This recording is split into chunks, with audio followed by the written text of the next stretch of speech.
Not so long ago, the Game Awards ended up happening, and kinda like with any event on the internet, some drama came with it as well. So I want to go and talk about some of the situations that ended up happening after the Game Awards was done airing. Now, the first thing that I want to talk about is the Game Awards kid. Yes, he came back. I think we all remember that last year he was able to sneak his way on stage when they were giving out the reward for Game of the Year, mainly because he found a way to perfectly blend into the crowd, and everyone thought that he was just an official person with the team, but he wasn't. He came there to completely interrupt the event. And after that, he kind of started a trend of more people trying to do that, trying to recreate what he did, but most of the time it failed pretty badly, and they kind of just got made fun of online, and also booed at the actual event, which I'm pretty sure there's going to be more people trying to recreate that, but it seems like the kid was also trying to recreate what he did, because before the Game Awards ended up starting, he ended up posting this tweet right here,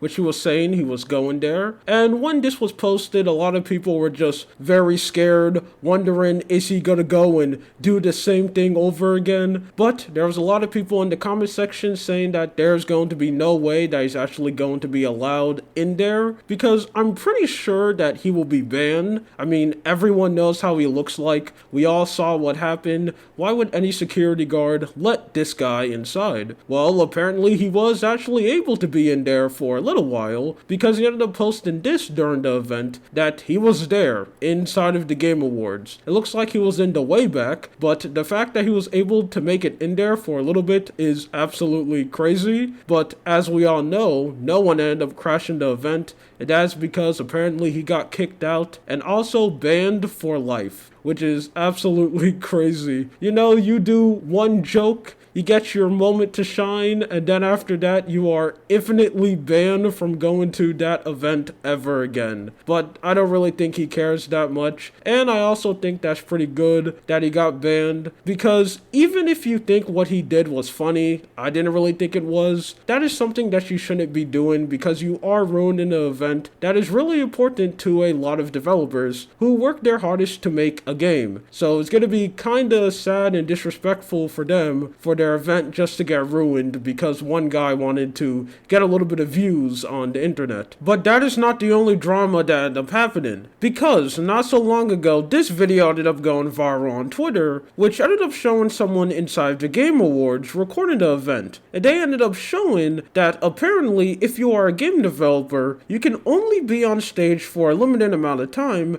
when you're actually getting your reward. So you can't sit down there and talk for like 5 minutes. You have a screen on the back of the event, which basically shows a timer, saying that, yeah, you can only be on stage for a couple of seconds, and when that timer ends, they tell you to please wrap it up. And it doesn't matter if you win something as big as the Game of the Year, apparently you still have to listen to that timer. And when it ends, it's time for you to get on stage. You've been talking for too long, stop yapping. Now I know what you're wondering, that doesn't really sound that bad. I mean, it could actually be pretty good, because the Game Awards have a pretty long history of people going on stage and just talking for an extremely long time, you know, telling you their whole life story, and that can be pretty annoying. Even though I don't really think it's that much of a big deal, because it's pretty nice for any developer, voice actor, or just anyone to talk about the game or the stuff that they end up working on. I mean, the whole point of the event is the Game Awards, so we should be able to listen to the person who actually won the award talk. I can understand how some people can see that and think that it's not really that much of a big deal. So why is everyone mad? Well, the reason is because apparently if you are a celebrity or someone who is big enough, this timer just doesn't exist anymore. You can be on stage for however long you want. One person that everyone is using as an example is easily Kojima. And I think it's funny that every time when people talk about this and use his section as an example, they always go like, look, we absolutely love this guy. We think he's amazing. Which, I mean, he is. He did make Metal Gear, and also the best walking simulator of all time, Death Stranded. And he also reviews movies on Twitter, and I actually read them. I usually don't read long articles on Twitter unless I'm making a video on it, but if I'm not interested to talk about the topic and make a video about it, I usually don't read stuff that's long, but I do read his tweets when he talks about movies. But during the Game Awards, he ended up having a whole section dedicated to him, where he basically announced a game when he didn't really show anything about it at all. Like, it literally was just a trailer of people screaming,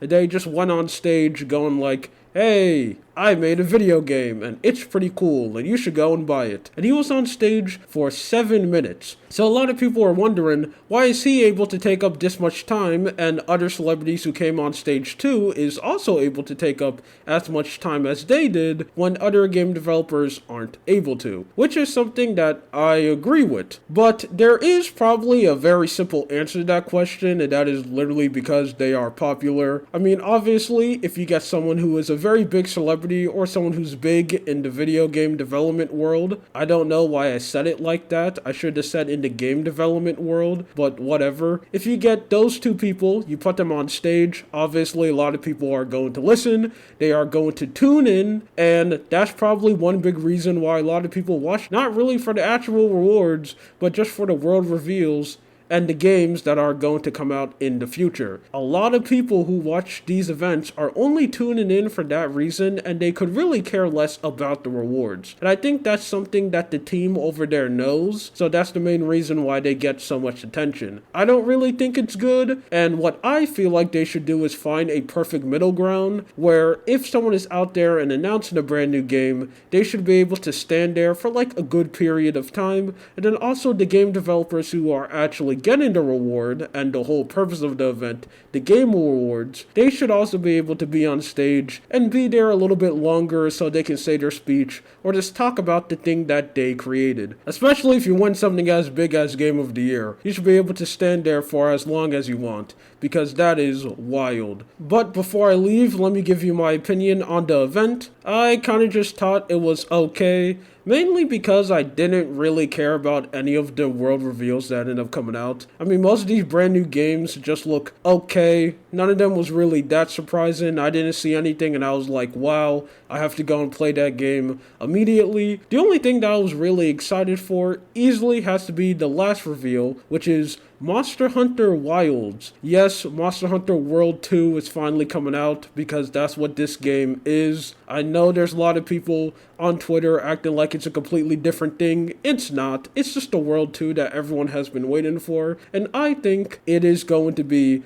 amazing because Monster Hunter World was really good. Monster Hunter Rise, even though I did like it less than World, mainly because of the difficulty, I think they really made that game a little bit too easy, and I didn't really like that at all. Like, I basically played through the whole game, made it to endgame, and I didn't really feel challenged. But the gameplay and what they ended up doing with the movement with wire bugs and Palamute has completely revolutionized the whole Monster Hunter formula, and I hope in the next one they kind of do that again, which already looks like they are, because in that trailer we seen the world around us just changed immediately, and also we could ride on a bootleg chocobo which could jump around and fly. So I'm really looking forward to that game. I mean, it seems like 2025 is going to be an absolutely stacked year for gaming. We have GTA 6 and the brand new Monster Hunter game. I don't know what's going to come out next, but I am pretty excited. But other than that, the event was just alright. All the rest of the games just look okay. I'll probably check them out when they come out, or maybe I wouldn't. Who knows? Only time could tell. Anyway,